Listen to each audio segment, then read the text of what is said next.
नमस्कार दोस्तों, आप देख रहे हैं बोले भारत। अनुराग अड्डा में आपका बहुत बहुत स्वागत है। चंद्रशेखर आज़ाद और उनकी आज़ाद समाज पार्टी उत्तर प्रदेश के आने वाले विधानसभा चुनाव में क्या कुछ अलग करने की तैयारी में है? जी हाँ, चंद्रशेखर जिस तरह से सक्रिय हुए हैं पिछले 4-5 दिनों में, उससे ऐसा लग रहा है मुजफ्फरनगर, शामली, मेरठ में वो अपनी जो सत्ता परिवर्तन यात्रा है उसकी शुरुआत कर चुके हैं। नगीना से वो सांसद ही हैं, बिजनौर उनका इलाका है, सहारनपुर के वो रहने वाले हैं और सहारनपुर में वो अच्छी पकड़ रखते हैं, सहारनपुर देहात के तमाम सारे इलाकों में भी।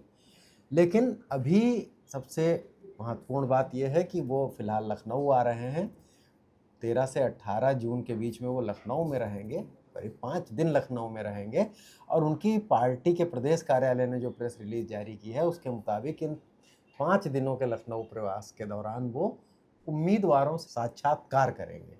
तो अभी तक तो चंद्रशेखर आज़ाद को जिस फैक्टर के तौर पर लिया जा रहा था वो ये देखा जा रहा था कि चंद्रशेखर आज़ाद क्या किसी पार्टी के साथ गठबंधन में जाएंगे, समाजवादी कांग्रेस पार्टी के साथ गठबंधन में जाएंगे, या फिर अपना एक कोई छोटा अलग मोर्चा टाइप का बना के ओवैसी की पार्टी के साथ चुनाव लड़ेंगे, या अपनी कुछ और समान विचारधारा वाले छोटे छोटे दल होते हैं जैसे महान दल, तमाम सारे दल, उनके साथ जाएंगे। लेकिन जिस तरह से ये कहा जा रहा है कि वो अपनी उम्मीदवारों का साक्षात्कार करेंगे और जिस तरह की बातें वो इस तरफ कर रहे हैं, जैसे कि अभी उन्होंने पिछले दिन एक बातचीत के दौरान ये कहा, उन्होंने अपने नगीना चुनाव लड़ने का किस्सा बताया और उन्होंने कहा कि भीम आर्मी थी और जब पार्टी बनाई तब संगठन था, हो रहा था कि आपको चुनाव लड़ना चाहिए, पार्टी के कार्यकर्ता कह रहे थे, तो हमने कहा कि पार्टी के पास ना इतने संसाधन है ना इतनी तैयारी है, तो लोगों ने कहा कि आप नगीना से चुनाव लड़िए। और जब मैं नगीना पहुंचा तो वहां कार्यकर्ताओं ने इस कदर तैयारी कर रखी थी कि एक बूथ कमेटी तक तय थी और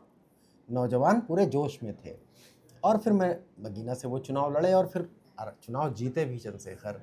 उन्होंने एक और उदाहरण दिया, उन्होंने कहा कि एक सीट पे मैं लड़ा और एक सिद्धार्थनगर की सीट पर मजबूत उम्मीदवार थे, वो भी चुनाव लड़े और अपना चुनाव अंतिम चरण में चुनाव था, अपना चुनाव निपटाने के बाद मैं उनके प्रचार के लिए गया, वहाँ 4 दिन रहा और उन 4 दिनों के बाद आज़ाद समाजवादी पार्टी के उम्मीदवार के लिए प्रचार किया और जब नतीजे आए तो आज़ाद समाज पार्टी के उम्मीदवार को 81,000 से ज़्यादा वोट मिले थे। लेकिन उन्होंने एक बड़ी महत्वपूर्ण बात भी जोड़ी, उन्होंने कहा जबकि बहुजन समाज पार्टी के उम्मीदवार को सिर्फ 41,000 वोट मिले थे।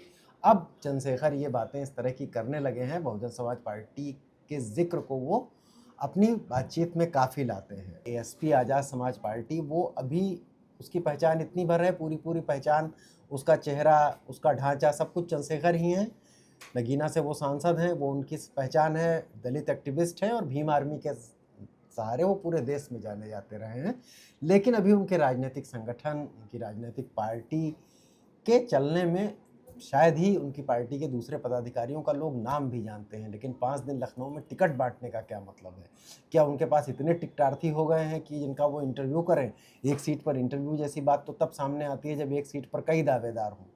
अब चंद्रशेखर आज़ाद की पार्टी एएसपी के प्रेस रिलीज़ में तो ये लिखा ही है और उनकी बातचीत से शामली, मुजफ्फरनगर, बिजनौर, नगीना में जिस तरह का उनको रिस्पांस मिला, उन्होंने जो सत्ता परिवर्तन यात्रा के दौरान लंबे लंबे भाषण किए, 5-5, 6-6 घंटे के लंबे कार्यक्रमों में रहे, महिलाओं को अलग संबोधित किया, युवाओं को अलग संबोधित किया, दलितों को अलग संबोधित किया, बड़े स्पेसिफिक एक 32 पॉइंट एजेंडा गिनाते थे जिसमें कहते थे कि अगर सरकारी भर्तियां होंगी तो फीस नहीं होगी, इस तरह के वादे थे कि 1 रुपये में MBBS बना दूंगा, यानी कि पूरे एक लोक कल्याणकारी योजना। और जो बहुजन राजनीति का कोर होता है, दलित स्वाभिमान वाली बात, वो भी थी और बहुत सारे ऐसे मुद्दे भी थे जो हर जाति और धर्म और के युवाओं को आकर्षित करते हैं। और उनकी रैलियों में भी जो टीनेज और एक नौजवान लड़कों की भीड़ बहुत थी। अगर अभी भी आप पश्चिम में भी अगर आप जाएंगे तो बहुजन समाज पार्टी के पुराने किसी बुजुर्ग आदमी से मिलेंगे तो वो शायद मान्यवर कांशीराम और मायावती की बात करके आगे रुक जाता है। चंद्रशेखर आज़ाद का नाम उसने कभी कभी सुना होता है लेकिन वो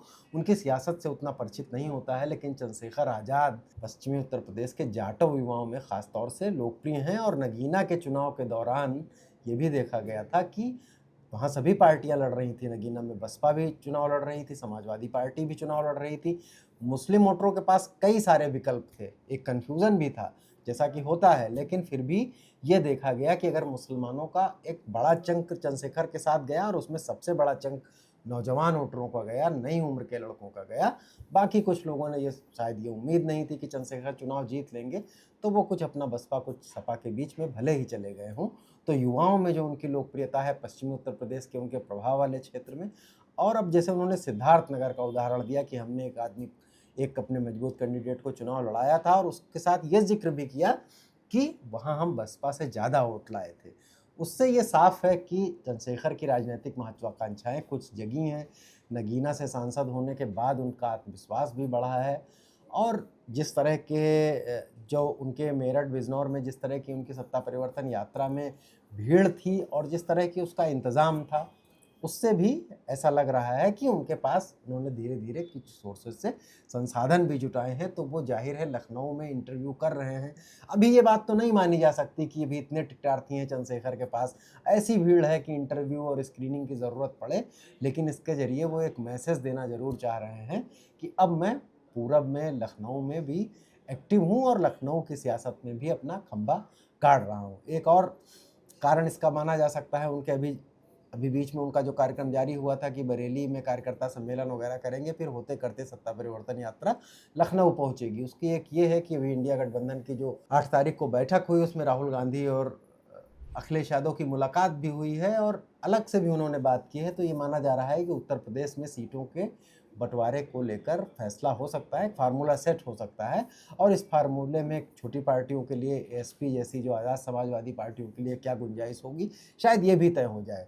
चंद्रशेखर को इसकी भनक है या चंद्रशेखर दबाव बनाना चाहते हैं कि अगर उनको इस गठबंधन में लेने की कोशिश की जाए तो वो कितनी सीटें मांगेंगे, और उसके लिए ज़रूरी होता है कि आप अपनी राजनीतिक सक्रियता और अपनी राजनीतिक तैयारी दिखाएं।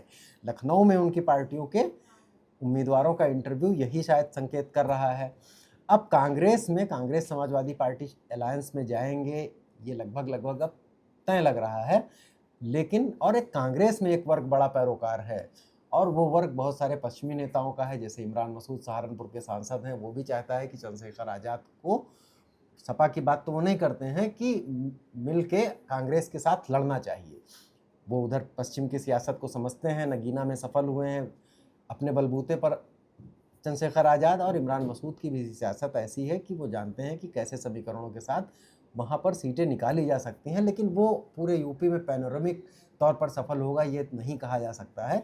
तो चंद्रशेखर चाहे दबाव बना रहे हों या अकेले चुनाव लड़ने की तैयारी कर रहे हों, और कुछ पार्टी के अंदरूनी सूत्र, कुछ राजनीतिक विश्लेषक भी मानते हैं कि अब बहन जी का जो रुख है, अभी आकाश आनंद को बसपा की कमान मिली नहीं है, बीच बीच में उन्होंने एक्टिविटी दिखाई थी और फिर वही ब्राह्मण मुसलमान को लुभाने की कोशिश में बार बार उनके ट्वीट होते हैं। आज भी उनका ट्वीट है जिसमें वो एक ब्राह्मण एसडीएम के खिलाफ पथराव और हमले जैसी घटना पर उन्होंने ट्वीट किया है।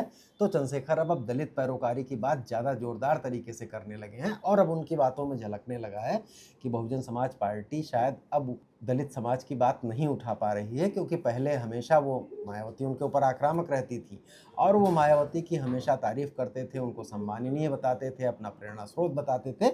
लेकिन अब वो बातें उन्होंने कम कर दी हैं। मान्यवर कांसीराम का वो नाम लेते हैं और बहुत बार दिखाने की ये कोशिश करते हैं कि उन्हीं के मूल्यों की राजनीति तो असल में वो कर रहे हैं। जैसे सिद्धार्थनगर में बसपा से ज़्यादा वोट जुटाने का जो उनका उदाहरण था, उससे भी आप ये समझ सकते हैं।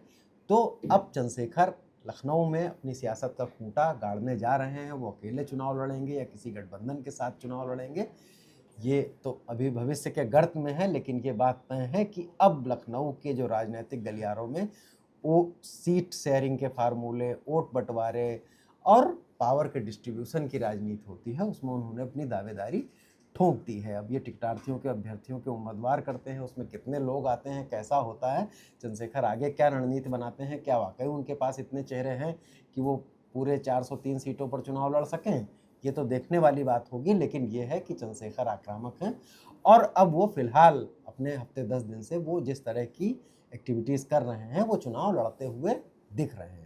बहुजन राजनीति में कहा जाता है कि एक बार हारने के लिए, एक बार हराने के लिए और फिर जीतने के लिए चुनाव लड़ा जाता है। बहुजन राजनीति की ही उपज है, एक अलग वेरिएंट है चंद्रशेखर का। अब शायद उसी किसी क्रम में चंद्रशेखर हैं और इस बार के चुनाव के समीकरणों को वो प्रभावित जरूर करेंगे, ऐसा लगता है। अनुराग अड्डा में आज यहीं तक, कल फिर किसी नए मुद्दे के साथ मुलाकात होगी। देखते रहिए बोले भारत, अपनी राय से अवगत कराइए, चैनल को सब्सक्राइब भी कीजिए। नमस्कार, धन्यवाद।